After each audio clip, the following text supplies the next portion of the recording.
Hello again, everyone. If you are still watching from before, welcome back. If you're just joining us, welcome in. This is ANAD's Day of Conversation. And before we get into our next incredible conversation, I hope you had a really incredible time listening to the conversation with Rural Minds. But just a quick reminder for everyone, we do have a raffle going on today. Alsana is working with us to give away a really incredible self-care basket. So if you haven't gotten tickets yet, you can scan this QR code right here and you can get some and be entered for a chance to win. And we will be doing that tomorrow. But now I am really excited to pass it off to Athena, one of ANAD's program coordinators who works with our support groups. And she will be talking with some of the really amazing members of the Body Empowerment Project. So with that, Athena, why don't you take over? Hi, everyone. For those of you who were not here this morning when I first introduced myself, I am ANAD's peer support group coordinator, so it's lovely to be back on for this conversation on weight stigma, racism, and eating disorders. So without further ado, I'm going to kick it off, but before we start the actual conversation, I'm going to have all of these amazing people introduce themselves because they can do a much better job of that than I can. So Clara, I'll pass it all on to you and we'll go from there. Sounds good. Hi, everybody. Excited to be here today. I'm Clara, and I am the Executive Director at Body Empowerment Project. We are an eating disorder prevention nonprofit based in Philadelphia that works with middle and high school students, mostly focused on youth who have little access to care. And Izzy, do you want to introduce yourself? Yeah, hi everybody. My name is Izzy Abraham Raveson. I like they pronouns best. And I'm the executive director of YES, which stands for Your Empowered Sexuality. We're a little nonprofit in Philly that provide anti-oppressive, consent-based, pleasure-centered sexuality education to people of all ages.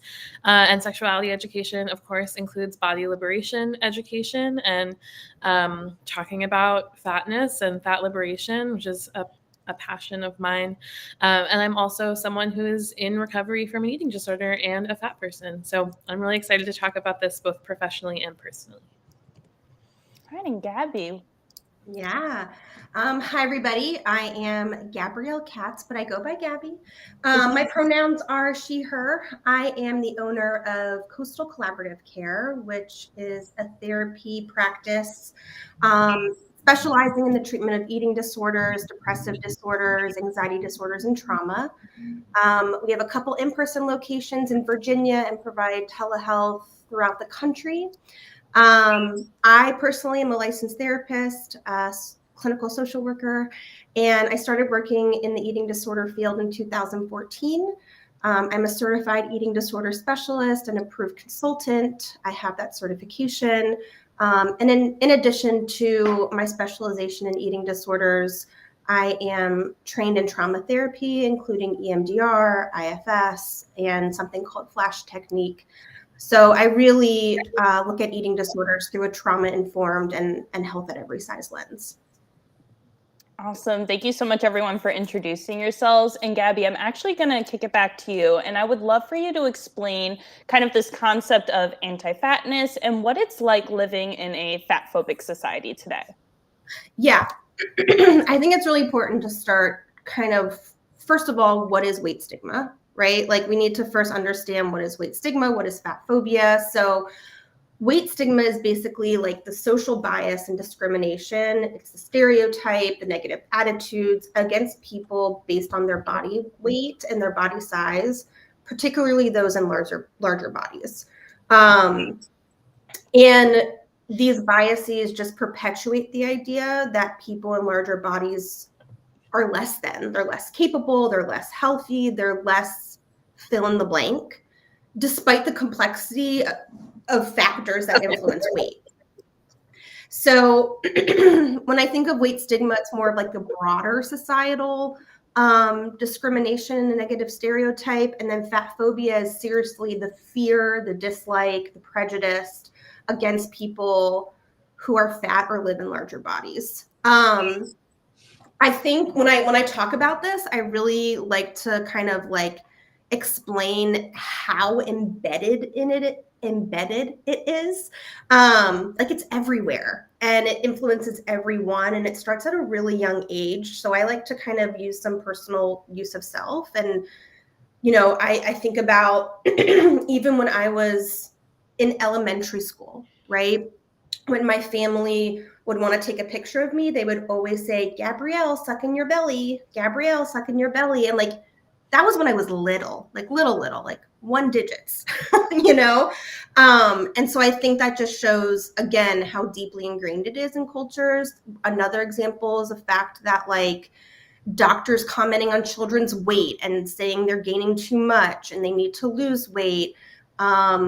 Talking about like children's books, like Berenstain Bears, I used to read when I was little. And there's a whole book like fat shaming the family and demoralizing and putting like, you know, food is good and bad. And then I also think about, I'm going on a tangent, but I'll stop in a second. But I'm also thinking about, you know, Disney characters or like I love Disney and thinking about like who are the villains? They're the people in larger bodies, right? Or for example, Ursula in The Little Mermaid. So I'm saying all of this to say that this is a huge problem and it is deeply ingrained. It's ingrained in our culture. It's ingrained in our media, upbringing, medical practices. And I think, you know, it really leads to widespread discrimination, causing trauma and overall just like really harmful for all of us. Thank you so much for sharing all of that. And Clara, I know that you have spoken a lot about how these ideas of anti-fatness and weight stigma are really rooted in anti-Blackness. So if you could explain a little bit more about that. Yeah, I love that I didn't include in my intro that is where my expertise lies, and what I did a lot of research on in college, and there's been a lot more research on it in the past couple of years, especially with a couple books, specifically Freeing the Black Body by Sabrina Strings and Belly of the Beast by Deshaun Harrison. But kind of where we see these ideas start to percolate is in the Renaissance era in Europe, in kind of Enlightenment, we see larger bodies as something that is a symbol of wealth and fertility and prosperity. And then when white people, European countries started to encounter African populations and be at the beginning of the transatlantic slave trade, there was this idea that, you know, like Black people love sex and they love food, and for this reason they're fat. And we as white people, not me, obviously, but as white people, we need to show that we are rational and we have self-control, and that makes us like the premier race of the world and why we can subjugate other people. So these things continue to blossom throughout the 16th, 17th, 18th century, where Enlightenment thinkers link thinness to whiteness and discipline and moral superiority. And this has continued to be conflated with Protestant religious teachings of indulgence is bad and gluttony is bad and larger bodies are bad, and continued into where we get into scientific racism of we have these ideas. Now we want to say, well, this is ingrained into who Black people are as people, and that especially has to do with Black women, that Black women love sex and they have excessive appetites and things like that. And it's also used as a social control for white people, and especially white women. White women were and are encouraged to maintain thin bodies to distinguish themselves as superior in the racial hierarchy. And so fat shaming becomes a way to police bodies along racial, gender, and class lines. And people often say, well, how does this show up today? And these ideas are deeply ingrained into our narratives about health and beauty standards and discrimination. And we can see them in a lot of things I talk about our contemporary public health campaigns of, we often see fat Black bodies be the ones who are displayed as these headless fat people in your ads.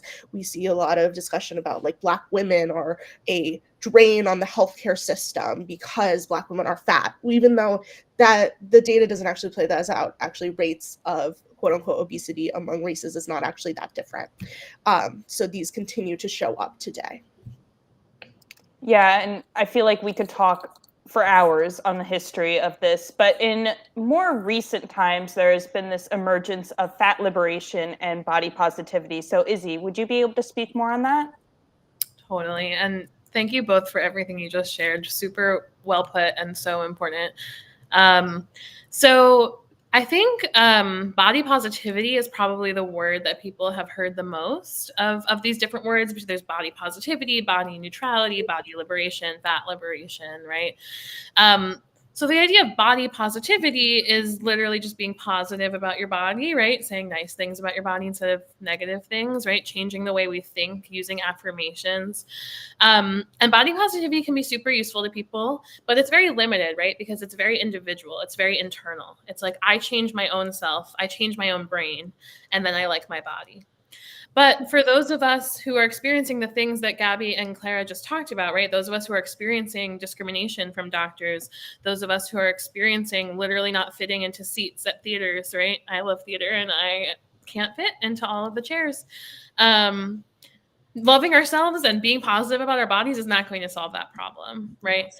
And so actually body liberation says that you don't need to love your body in order to deserve and have all of the things your body needs in order to thrive in society. Body liberation is a systemic look at the way that our culture treats bodies. Body liberation says that all bodies are inherently good and valuable as they are, right? That beauty is not what makes our bodies valuable, right? Beauty is not the currency. Beauty is not the standard that we use to measure bodies' value. Body liberation celebrates all the ways bodies can be, right? It says that instead of looking how close or far we are from some standard of what's good, like the fact that our bodies are all different is what's good, right? In terms of color, shape, size, ability, chromosomes, hormones, age, and everything else, right? And that we should change the world to fit our bodies instead of changing our bodies to fit the world. Body liberation is inherently tied to Black liberation, to racial justice, to trans liberation, to gender justice. It looks at the way that all of these systems of oppression are intertwined and actually making the world a better place for bodies to be. So that's body liberation more generally. And then fat liberation in particular is all of that, but with a specific celebration and focus on fat bodies, that fat bodies are meant to exist, that fat bodies are inherently good, and that fat bodies deserve all of the infrastructure and support to live full, thriving lives. Mm-hmm. So that's my quick and dirty. Mm-hmm. Thank you so much, everyone.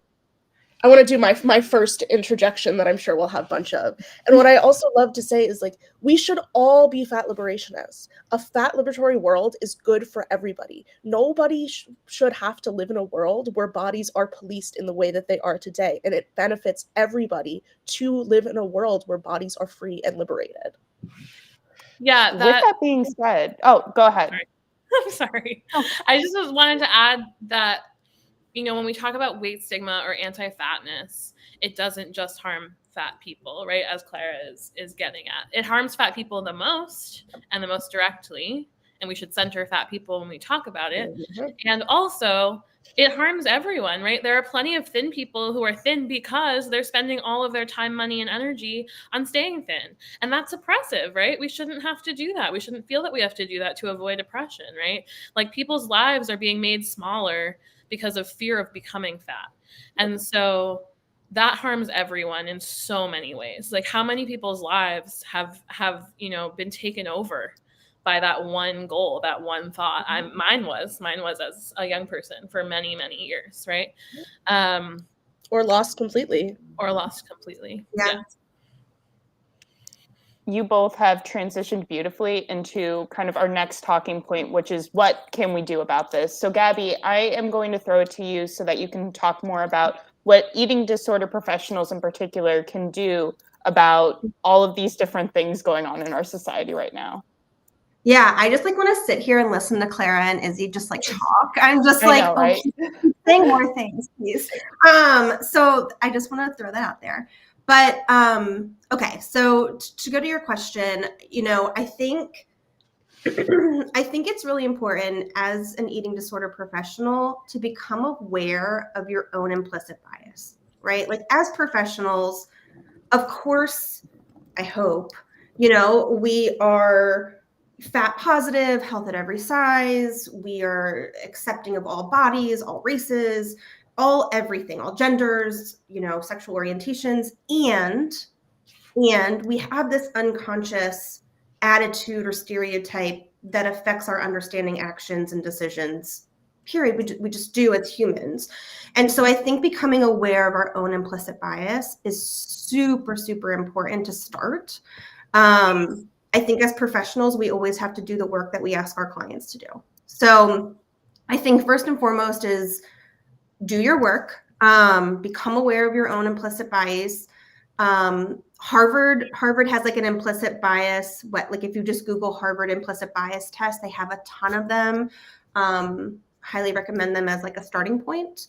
I also think we need to be aware of our language, right? So when we're talking to our clients, we want to move away from anything pathologizing, right? Mm-hmm. Anything pathologizing in regards to bodies, in regards to weight, size. We really need to move away from the pathologizing. I also think as an eating disorder professional, we need to watch what we say when it comes to our clients' weight changes, right? We don't want to reassure anybody about a certain weight thing. We don't want to promote that the body's going to go in a certain way. Like I think back in the day, a lot of eating disorder professionals would say, oh, your body is going to get to this number and it's going to stay there. That's not how bodies work, right? Or if you change your relationship, you could lose weight. Why are we talking about that, right? So I really think we want to promote a body acceptance approach. We want to promote that neutrality, and we want to keep that language out of our mouth.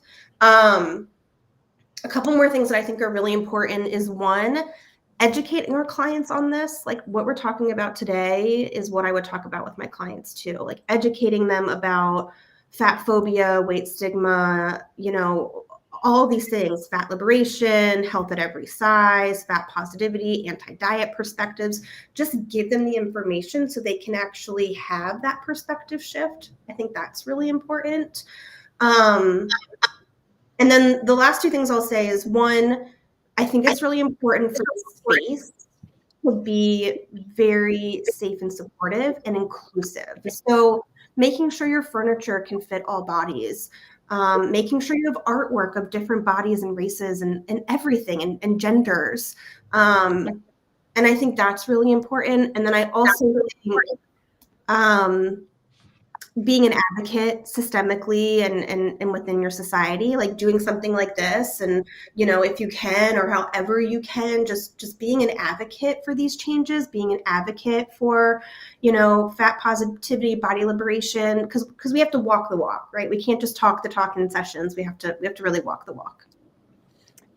Can I just say how much I love how you said weight change rather than weight gain or loss? That's actually a guideline we have in our support groups, to use that terminology rather than weight gain or weight loss when talking about body changes, just to keep it more neutral. So the fact that you plugged that into your conversation and I didn't even know you guys did that, but that's awesome. My heart fluttered a little. I was like, thank you.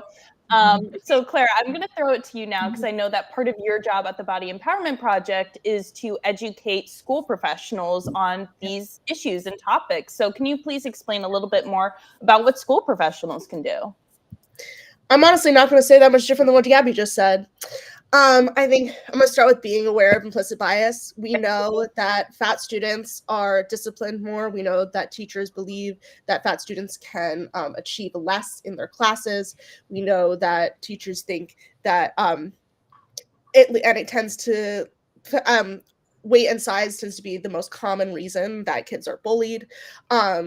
And it means that fat students tend to have lower grades, have higher absence rates. And so making sure that your space is inclusive and affirming to all the students in your space is really important. Making sure the desks in your classroom aren't all those like little desks that are like attached to the back of the chair that like nobody can fit into comfortably.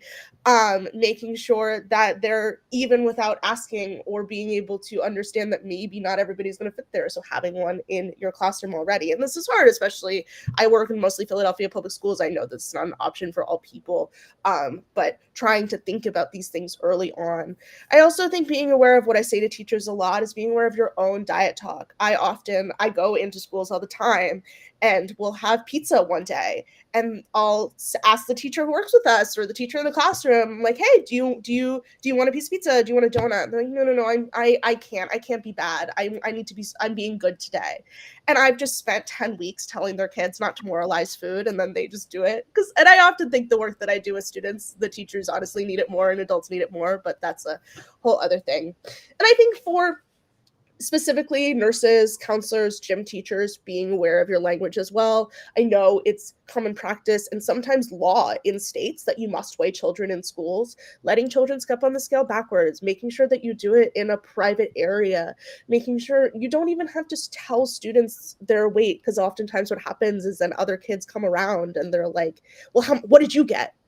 What am I higher or lower than you? And those conversations can be so traumatizing, and I still think about them as an adult. And so that was a host of things that I don't even know what my ending point is. But I think all in all, just making sure that your language, your space, your own voice is inclusive and affirming to all of your students. Okay, I have a question for you. Why is that a law? Sorry, that's just so, I didn't know that. What is that? There are some states that required what is like canonically called BMI report cards, where every student must be weighed and their BMI sent home to their parents. And that's like, you have to do that. Yeah, there are many states where that is law. And the answer to why that is because there's a false equivalency with BMI and health. And there's a false understanding that shaming children about their weight is health promoting, when we actually know it is devastatingly the opposite, right? It is deeply dangerous. And shaming parents for their children's weight. And I think this is especially true for mothers, we see your child's weight or your child's body as a reflection of your parenting. And so if your child is fat, it is a failure to you as a parent. And that is one of the things that we, as a society, want to push with something like these BMI report cards, of this is something that is your fault that you have to fix, even though bodies are not meant to be fixed. Wow. With that being said, Izzy, can you touch more on what parents and healthcare professionals can do with regards to all of this? Yeah.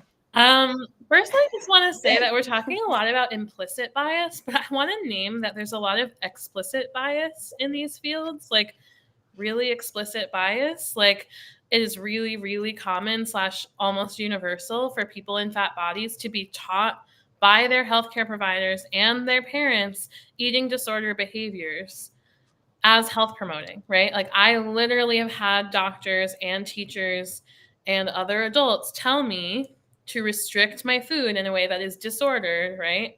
Which is what helped me develop my eating disorder, because I was in a fat body. I've had a doctor, after I was diagnosed with an eating disorder, tell me to keep it up because I was losing weight. And I said, I have an eating disorder. And she said, whatever you're doing, keep doing it. So that's explicit bias, right? And so I just think we really need to name that. I could say so much more about all of this. I could go on forever. I will say first that on our website at YES, which is yourimpoweredsexuality.org, we have a free resource for how to practice and build a culture of body liberation with young people. So for parents and educators, I encourage you to check that out. But a few strategies from that. We've talked a little bit about modeling positive self-talk, even when we don't feel good about ourselves. And that's not like a toxic positivity thing, right? It doesn't have to be like, I love myself all the time, but saying things like, you know, I don't always feel good about my body, but even when I feel bad, I try to find something to appreciate, or I love how soft my hair is, or my body's changing as I get older. And sometimes that's confusing, but it's also cool and interesting, right? Just noticing how we're talking about our body, even when we're feeling negatively, because kids learn how to talk about their bodies from us, from the adults in their lives. Something I really want to talk about is how often we accidentally communicate to kids that fat is a bad word if they say, like, oh, that person's fat. And we say, shh, that's rude, right? Don't say that. That teaches kids that it's bad to be fat, right? So a different way to respond to that kind of leans into a consent framework, which is, of course, as a sexuality educator, my bread and butter, to say something more like, hey, like, that person might not want you to talk about their body right now, but it's really cool that you're noticing that bodies come in all different sizes, right? Mm-hmm. You might want to pull that kid away from that person that they're talking about so that they're not hurting them, and also say, like, yeah, you're noticing how different bodies are. That's awesome. Mhm. I have a million more of these. I know we're running out of time. But one more that I really want to emphasize is normalizing that bodies are meant to change always throughout life, right? We often talk about puberty as like the transition from a kid body to an adult body, and then that's that. And because I went through puberty at 11, I thought my 11-year-old weight should be my weight for the rest of my life. That's nuts, right? We need to talk about how bodies are meant to keep changing. Change of bodies is scary and is hard and is an adjustment and also is beautiful and is life. And like, we need to talk to kids about that. Sure. And then for healthcare providers, a lot of what we already heard is relevant to you too, like making sure that there's more than one bench in the waiting room, that there's actually seating people can sit in, that there's cuffs, blood pressure cuffs that fit around people's arms, that things like, for COVID vaccines, fat people need different needles, right? That you're educating yourself on the actual equipment. And that you ask your patients what their goals are, right? Don't assume goals for them. Don't put weight loss onto them. If they say my goal is to lose weight, ask questions, right? Help educate. And just please don't use BMI and weight as a stand-in, as a shortcut for health, because it's not, and you'll miss things, and it's dangerous. And so yeah, again, I could go on, but I'm guessing it's time to I mean, transition. we could talk about this for hours, and I knew that we could talk about this for hours, and a half hour wouldn't be enough. So hopefully there are future conversations about this. But one point that I would love for us to end on is, how can individuals take care of themselves with like all of this going on in society today? What can they do to take care of themselves? Mhm. Yeah. So if you're a fat person with an eating disorder, first of all, I love you, care about you, glad you're here. Make sure you have other fat people in your life is like the best advice I could possibly give, whether it's virtual or in person. Having a fat friend, having a fat community is incredible. Especially fat people who have a fat liberation perspective. There are fat groups on Facebook and in other places, and I think they're really unbelievable resources. And also, just like a little trick that I think is so minor but so helpful is like when you're having a negative thought about your body, to just be like, whoa, fat oppression is really intense, right? Instead of like, oh, my body's bad. It's a little reframe to be like, anti-fatness is affecting me right now, right? I'm having bad body image thoughts, not my body is bad. Mhm. So that's my quick suggestions. I'm gonna leave room for other people. I want to quickly. Oh, go ahead. I was gonna say mine's directly related to that. Of honestly, what was most helpful for me was learning about like the roots of anti-fatness and how that related to anti-racism, and like especially as somebody who was like my degrees in Black studies, that was something that was really important to me. I got angry, and that's not going to work for everybody, but I was so mad that I didn't know any of this, and all of it made so much sense, and I was treating my body in a way that was antithetical to my values and my beliefs about the world. And I can still continue to be angry and try to fight for systemic change, and that is where like my self-care lies. Yeah, I'll just kind of go in a different direction a little bit of like, I love everything, agree with everything, and give yourself compassion. We do live in a very anti-fat, anti-bias, fat-phobic society. If we have these little thoughts in our head, the fact that you realize you're having it, that's progress, that's healing, and that's powerful. So just also give yourself compassion that this is something that's embedded, like I said in the beginning, and the fact that you're here, the fact that you're learning about it, the fact that you are noticing it, that is huge. And that's a step in a more body liberation, fat positive, health at every size direction. Yeah, I always say, like, first of all, it's not any of our faults that we don't like our bodies. Everyone's doing that so on purpose to us, right? Like there's so many people's interests and money interests and oppression and power interests that are teaching us to dislike our bodies on purpose. So it's never your fault. It's never our fault. And second of all, like we don't want to add another thing to be ashamed about. Like I'm ashamed of my body, and then I'm ashamed of being ashamed of my body because I know better, right? That's not it. That's not it. Yeah. Well, we are out of time. Thank you again, Gabby, Izzy, and Clara. You are doing amazing work in the community and raising awareness of all of these issues. So thank you from the bottom of my heart. Thank you to all of you for tuning in, and we will let everything transition to the next streaming thing, whatever's that's going on. So bye. Bye. Thank you. Thank you so much, everyone. It was so great having you. And everyone watching are going to see just a little bit of a transition here as we switch into our next thread. So see you in just a minute.